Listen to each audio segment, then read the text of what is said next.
स्नातकोत्तर कला उपाधि ऑनलाइन कार्यक्रम संस्कृत MSkOL जिसका कोड है। इस कार्यक्रम में प्रवेश लेने वाले विद्यार्थियों को तीसरे पाठ्यक्रम में, जिसका नाम है दर्शन, न्याय, वैशेषिक, वेदांत, सांख्य और मीमांसा, इसका कोड है MSK003। इस पाठ्यक्रम में आपको दर्शन का अध्ययन करना होगा। कौन कौन से दर्शन हैं? जैसे नाम से स्पष्ट है, न्याय, वैशेषिक, वेदांत, सांख्य और मीमांसा। सांख्य के अंतर्गत सांख्य कारिकाकार भोग और अपवर्ग के विषय में क्या कहते हैं, उनका क्या मानना है। सांख्य कारिकाकार की कारिकाओं के माध्यम से आइए आज हम जानने का प्रयास करते हैं कि बंधन और मोक्ष सांख्य कारिका के अनुसार क्या है। बंधन एवं मोक्ष का विचार भारतीय दर्शन की एक महत्वपूर्ण अवधारणा है। इसको लेकर प्रायः सभी आस्तिक एवं नास्तिक दर्शनों में पर्याप्त विचार किया गया है। सांख्य दर्शन में भी इस पर अत्यधिक प्रकाश डाला गया है। अन्य दर्शनों में जिसको बंधन एवं मोक्ष के नाम से अभिहित किया गया है, उसे ही सांख्य दर्शन में भोग एवं अपवर्ग के नाम से कहा गया है। अभिप्राय यह है कि सांख्य बंधन के लिए भोग जबकि मोक्ष के लिए अपवर्ग पद का प्रयोग करता है। अन्य दर्शनों में जहाँ बंधन को मोक्ष में बाधक माना गया है, वहीं सांख्य की यह सबसे बड़ी विशेषता है कि भोग को उसने मोक्ष या अपवर्ग का साधक माना है, ना कि बाधक। सांख्य के प्रमुख दो तत्व हैं जिनमें समाहित है पुरुष स्वभावतः ही कैसा है, कैसा उसका स्वभाव है। यह आपने पहले की कारिकाओं में भी इसको जाना होगा। आइए हम जानते हैं। पुरुष है चेतन, त्रिगुणातीत, अपरिणामी, नित्य, दृष्टा, विषयी, विशिष्ट, अप्रसवधर्मी, स्वतंत्र। परंतु प्रकृति के साथ संयोग होने से वह अनादिकाल से ही बंधनग्रस्त हो जाता है। उसे ऐसा लगता है कि मैं यह सारी सृष्टि कर रहा हूँ। पुरुष को अपने यथार्थ बोध से ही बंधन से मुक्ति मिल सकती है, परंतु अनादिकाल से बद्ध होने के कारण उसे स्वतः अपने वास्तविक स्वरूप का ज्ञान नहीं हो पाता है। पुरुष के वास्तविक स्वरूप का ज्ञान कराने के लिए ही प्रकृति अपनी सृष्टि के द्वारा पुरुष के लिए भोग एवं अपवर्ग की सिद्धि करती है। वह अपनी त्रिगुणात्मक शक्ति अर्थात जिसमें सत्व, रजस, तम तीनों गुण शामिल हैं, ऐसी त्रिगुणात्मक शक्ति से बंधन अथवा भोग का उपस्थापन करती है और फिर बंधन से मुक्ति अर्थात मोक्ष या अपवर्ग का मार्ग भी पुरुष को प्रशस्त करती है। सांख्य के अनुसार भोग अपवर्ग का साधन है, जबकि अपवर्ग भोग का साध्य है। साध्य वह होता है जो हमारा अंतिम लक्ष्य होता है, और साधन है उसको पाने का रास्ता अर्थात उसके लिए उपयोगी टूल्स, जो उपयोगी आवश्यक साधन हैं, आवश्यकताएं हैं। तो भोग है साधन और अपवर्ग का साधन, और जबकि अपवर्ग का जो भोग है वो उसका साध्य है। सांख्य के अनुसार सांख्य कहता है कि साधन और साध्य का जिस प्रकार से संबंध है, उसी प्रकार से भोग और अपवर्ग का भी संबंध है। भोग प्रकृति का धर्म है। जैसा कि हम सब जानते हैं कि भोग जो हम नित्य प्रति अपनी क्रियाओं में भी करते हैं, किसी चीज़ को भोगना अतः भोग एक क्रिया है जो रजोगुण से समुत्पन्न होता है। अतः भोग साक्षात रूप से पुरुष से संबद्ध नहीं है। पुरुष का गुण से रहित होने के कारण भोक्तृ भाव से सर्वथा परे है। सांख्य का जो पुरुष है वह कैसा है? उसमें 3 गुण नहीं है, परंतु प्रकृति के साथ संयोग होने के कारण उसमें ऐसा भान होता है कि मैं भोक्तृ भाव की शक्ति से युक्त हूँ। ये उसकी भ्रांति है, ये वास्तविकता नहीं है। इसी प्रकार प्रकृति जो स्वभावतः जड़ होने से अकर्ता है, पुरुष के संयोग से चेतना युक्त होकर समस्त सृष्टि की कर्ता हो जाती है। अकर्ता है वैसे तो, क्योंकि उसमें अचेतना है, चेतनता नहीं है प्रकृति में, लेकिन पुरुष के साथ संयोग होने पर वह प्रकृति अपने आप को चेतनवत भासित करने लगती है, ऐसा मानने लगती है। उसको केवल भासित होता है, उसको लगता है, वास्तव में ऐसा होता नहीं है। प्रकृति और पुरुष का यह संयोग सकारण एवं सप्रयोजन है।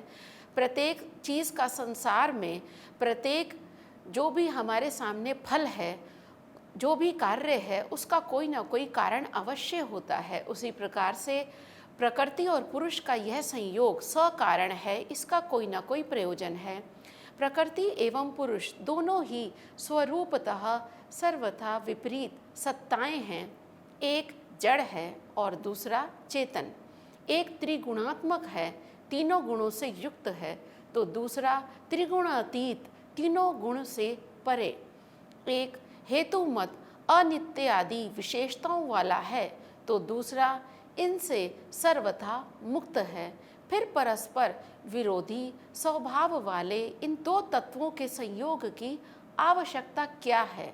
आपके, हमारे, सबके मन में यही प्रश्न आता है कि दोनों का स्वभाव अलग है, फिर इन संयोग की आवश्यकता क्यों है, किस कारण से है? प्रकृति के दर्शन एवं पुरुष के कैवल्य हेतु, कैवल्य जिसको अन्य दर्शनों में कहीं अपवर्ग के नाम से, कहीं निर्वाण के नाम से, कहीं मोक्ष के नाम से जानते हैं, वहीं सांख्य कारिकाकार ने इस मोक्ष के पद के लिए कैवल्य शब्द का इस्तेमाल किया है। इन दोनों का आपस में चलने में असमर्थ एवं दर्शन शक्ति में असमर्थ व्यक्ति के समान संयोग होता है। किन दोनों का? पुरुष और प्रकृति का। इसके लिए सांख्य कारिकाकार कारिका के माध्यम से बताते हैं, पुरुषस्य दर्शनार्थम कैवल्यार्थम तथा प्रधानस्य पग्व अंधवद उभयोपि संयोग तत्कृतः सर्गः। दोनों का संयोग होता है तब सृष्टि होती है। और दोनों का संयोग कैसे है? मानो एक जो है उसमें दर्शन शक्ति का अभाव है एक व्यक्ति में, दूसरा चलने में असमर्थ है। जब वो दोनों आपस में मिल जाते हैं तो गहरे से गहरे अंधकार को, गहरे से गहरे सघन जंगल को वो पार कर लेते हैं। उसी प्रकार से प्रकृति की सकल सृष्टि का उद्देश्य पुरुषार्थ की सिद्धि है, जिसके लिए वह प्रत्यय सर्ग और तन मात्राओं से युक्त भौतिक सर्ग करती है, जो अंततः पुरुष के कैवल्य प्राप्ति के निमित्त बनते हैं। प्रकृति के प्रत्यय सर्ग एवं भौतिक सर्ग का विवेचन करते हुए प्रकृति एवं पुरुष के संयोग की सार्थकता और इनके प्रयोजनों की को सिद्ध करके सांख्य कारिकाकार ने बताया है। जो बंधन एवं मोक्ष की अवधारणा सांख्य में भोग और अपवर्ग के रूप में स्वीकार की जाती है, जानी जाती है, इन दोनों में साधन एवं साध्य का संबंध है, जिसे हमने पहले भी जाना है। भोग एवं अपवर्ग वस्तुतः प्रकृति के धर्म हैं। बंधनग्रस्त पुरुष के मुक्त होने का एकमात्र निमित्त अपवर्ग की प्राप्ति है, जिससे वह त्रिविध दुखों के परिताप से बच सकता है। त्रिविध दुख आपके मन में शंका होगी। पहली पहली कारिका में आपने पढ़ा होगा 3 प्रकार के दुखों से एकांतिक और आत्यांतिक निवृत्ति। 3 प्रकार के दुख हैं, आदि भौतिक दुख, आदि दैविक दुख, आध्यात्मिक दुख। इन दुखों के परिताप से बच सकता है। पुरुष को अपवर्गी प्राप्ति तब तक नहीं हो सकती है जब तक वह विषयों की भोग और तज्जन्य दुख से उत्पन्न परिताप से मुक्ति की कामना नहीं करे। जब तक स्वयं उसमें विवेक नहीं आएगा पुरुष में, तब तक उसको अपवर्ग की प्राप्ति नहीं होगी। भोग की उत्पत्ति सृष्टि व्युत्पत्ति की प्रक्रिया के अधीन है।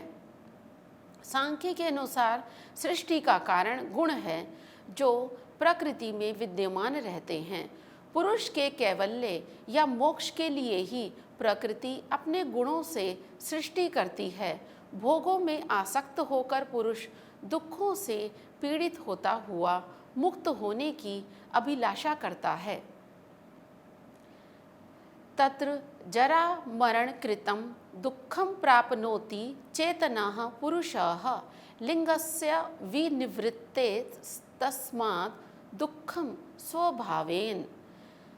जरा और मरण से उत्पन्न दुःखम प्राप्नोति चेतनः पुरुषः, जो चेतन पुरुष है, लिंग शरीर की निवृत्ति पर्यंत वो जरा और मरण, बार बार जन्म लेना, बार बार मरना, इससे उत्पन्न जो दुख प्राप्त है, जो भोगता है, इसलिए दुख स्वभाव से होता है। 7 द्वीपों वाले समुद्र वाला भाग मध्य लोक कहलाता है, जो रजोगुण से परिपूर्ण है। रजोगुण क्रियाशीलता और दुख बहुलता का उत्पादक माना जाता है। मनुष्य इसी लोक का निवासी है, अतः दुख भी वह स्वाभाविक रूप से भोगता है। सांख्य दर्शन के अनुसार प्रकृति जड़ या अचेतन है। जड़ होकर भी वह सृष्टि करने के प्रति प्रवृत्त कैसे होती है? यह प्रश्न उठना हर किसी के मन में स्वाभाविक सी बात है कि वह जड़ है, अचेतन है, फिर सोचने का सामर्थ्य उसमें कैसे आया कि मुझे प्रवृत्त होना है। सांख्य दर्शन के अनुसार प्रकृति जड़ अर्थात अचेतन है। जड़ होकर भी वह सृष्टि करने के प्रति कैसे आतुर होती है, कैसे प्रवृत्त होती है? इसी शंका का परिहार करते हुए, समाधान करते हुए ईश्वर कृष्ण कहते हैं, जिस प्रकार से छोटे बछड़े या छोटे बच्चे के विकास के लिए दूध की स्वतः प्रवृत्ति होती है, माँ के स्तनों से, या छोटा सा जो बछड़ा है उसके स्तनों से स्वतः ही जो गाय है उसको अपने बछड़े के पोषण के लिए अपने आप दूध प्रवाहित होने लगता है। और दूध कैसा है? अचेतन। वह स्वयं तो सोच नहीं सकता प्रवृत्त होने के लिए, परंतु वह स्वतः ही प्रेरित होकर आगे बढ़ता है, अपनी क्रिया को करता है। ठीक उसी प्रकार से पुरुष के अपवर्ग के निमित्त अचेतन या जड़ प्रधान की प्रवृत्ति भी इस ओर स्वतः ही होती है। इसके लिए सांख्य कारिकाकार ने कारिका के माध्यम से बताया है, वत्स विवृद्धि निमित्तम। जिस प्रकार से बछड़े की वृद्धि के लिए, बछड़े के पोषण के लिए क्षीरस्य यथा प्रवृत्तिरज्ञस्य पुरुष विमोक्ष निमित्तम तथा प्रवृत्ति ही प्रधानस्य। छोटे बच्चे अर्थात बछड़े की वृद्धि के लिए ज्ञान रहित अर्थात अचेतन दूध स्वतः ही बहता है, उसी प्रकार से पुरुष के मोक्ष के लिए जड़ प्रकृति की भी अपने आप स्वतः ही प्रवृत्ति होती है। ऐसा संसार में देखा जाता है।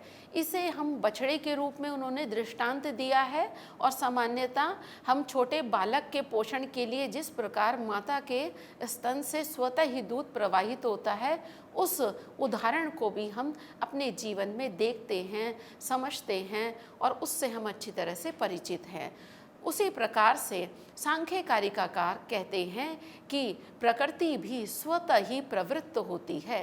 सांख्य दर्शन में प्रकृति सृष्टि का प्रधान कारण मानी गई है। प्रकृति जड़ है, जड़ वस्तु किसी कार्य के प्रति स्वतः प्रेरित नहीं हो सकती, परंतु जिस प्रकार से अचेतन दूध स्वतः ही प्रवृत्त होता है, उसी प्रकार से प्रकृति भी अपने आप ही प्रवृत्त होती है।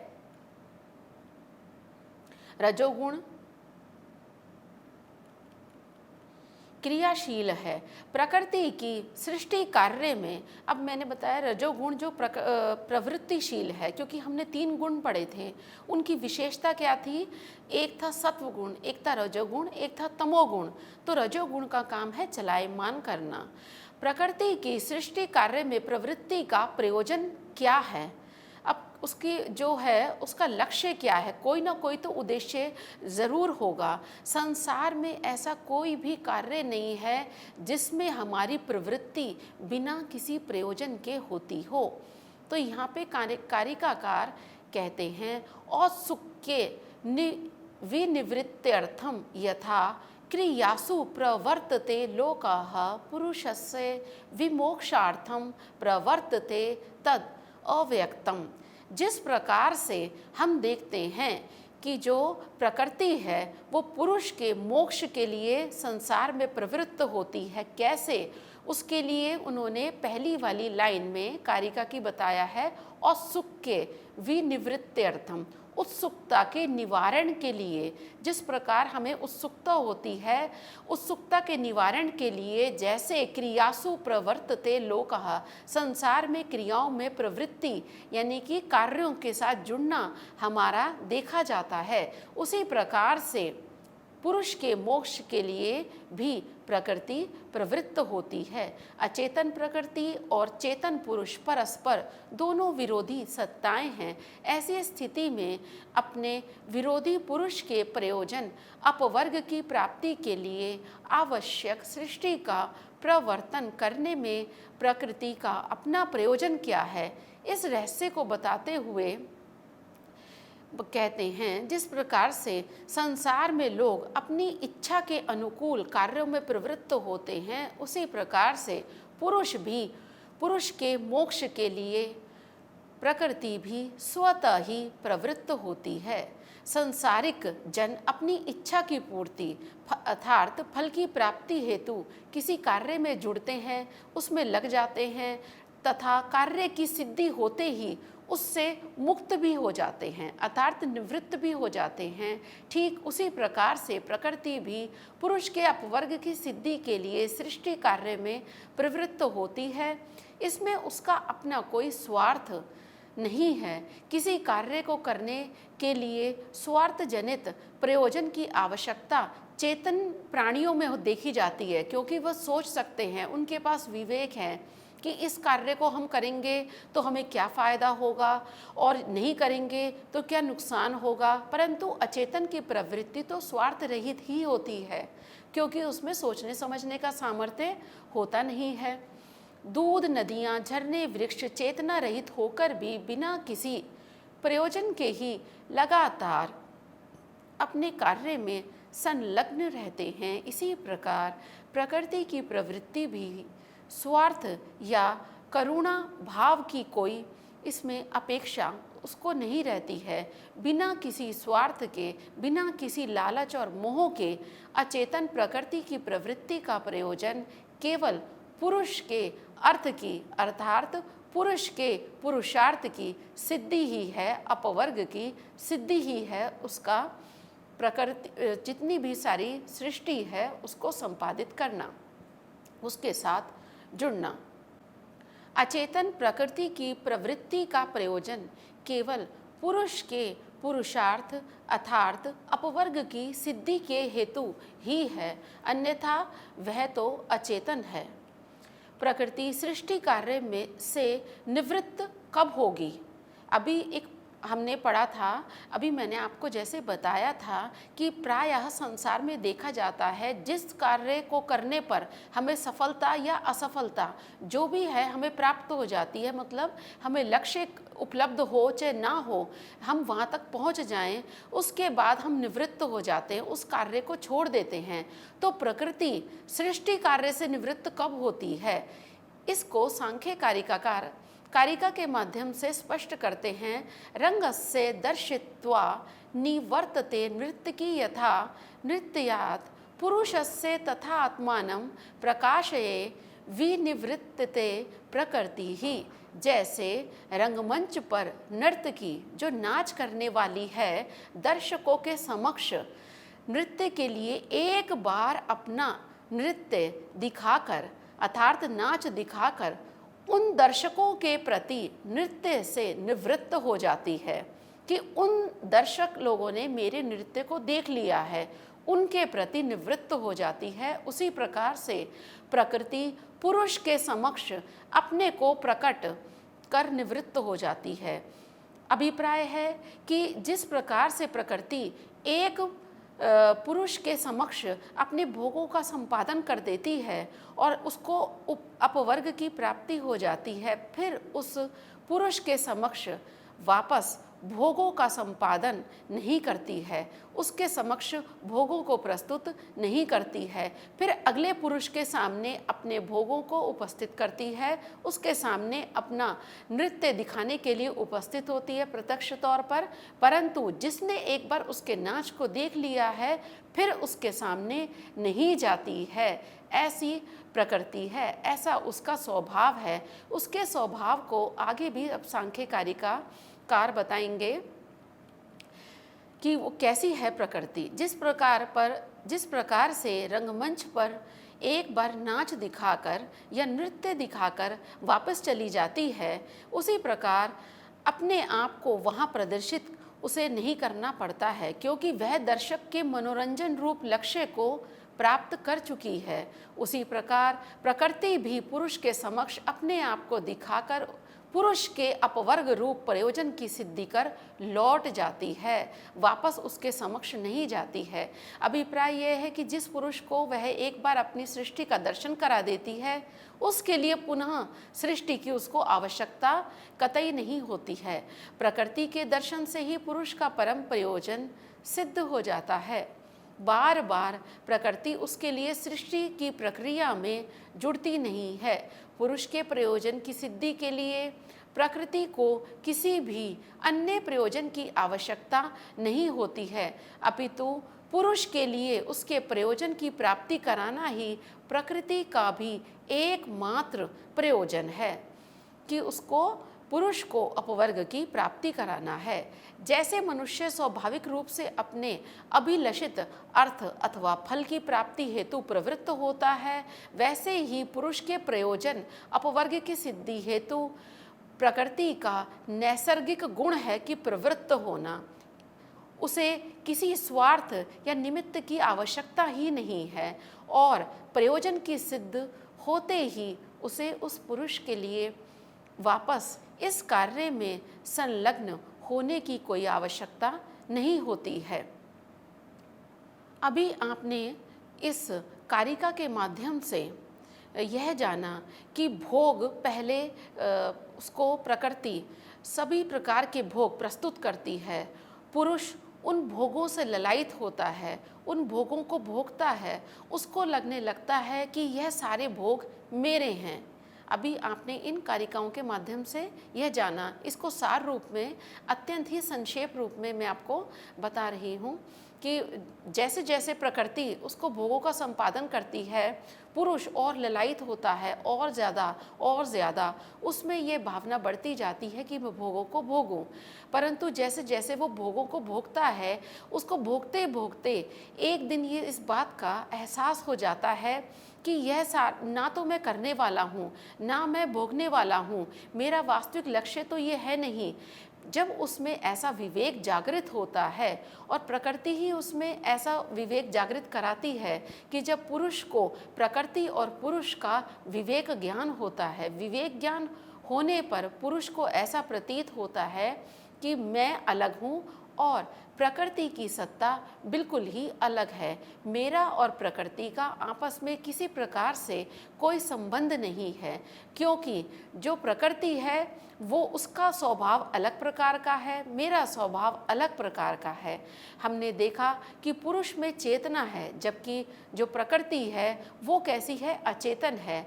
पुरुष में तीनों गुण नहीं पाए जाते हैं, प्रकृति में तीनों गुण पाए जाते हैं। प्रकृति अपने आप सृष्टि करने में समर्थ नहीं है, पुरुष का सहयोग उसे प्राप्त होता है। उसमें उसको ऐसा लगने लगता है कि मुझ में ही चेतना है, मैं ही करने वाली हूँ। समस्त सृष्टि के जितने भी भोग हैं वो पुरुष के समक्ष प्रस्तुत करती है, और पुरुष उन सभी भोगों को इस भाव से भोगता है कि मैं ही भोगने वाला हूँ और मेरा यही लक्ष्य है कि मुझे इन भोगों को भोगना है। भोगों को भोगते भोगते, भोगों को भोगते भोगते उसको एक दिन इस बात की प्रतीति होती है कि मैं इन सब चीज़ों के लिए केवल इस्तेमाल हो रहा हूँ, करने वाला मैं नहीं हूँ, मैं केवल भोग रहा हूँ। विवेक ज्ञान होने पर ही उसकी प्रवृत्ति अपवर्ग की ओर होती है। आपने इसके प्रथम भाग में भोग और अपवर्ग नामक यह जो कारिका है, इन जो कारिकाओं के माध्यम से आपने भोग और अपवर्ग इस विषय को जाना। इसका यह प्रथम भाग था। आगे की क्या कारिकाएं हैं, इस संबंध में कारिकाकार ने क्या बताया है, इसको जानने का प्रयास हम करेंगे और इसको उन कारिकाओं के माध्यम से जो उसमें गूढ़ रहस्य है जानेंगे कि किस प्रकार से भोग और अपवर्ग सांख्य कारिकाकार ने बताए हैं, क्या उनका अभिधेय है, क्या उनका लक्ष्य है, किस प्रकार से पुरुष भोग और अपवर्ग के लिए वो किस प्रकार से उपयोगी है, क्या उसकी भूमिका है और प्रकृति की क्या भूमिका है।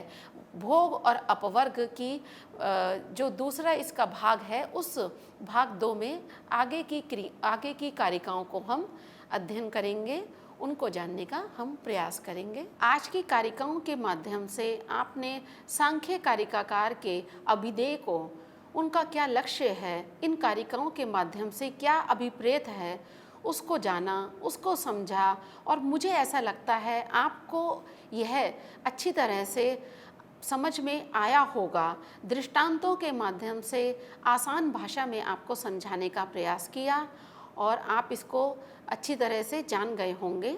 धन्यवाद।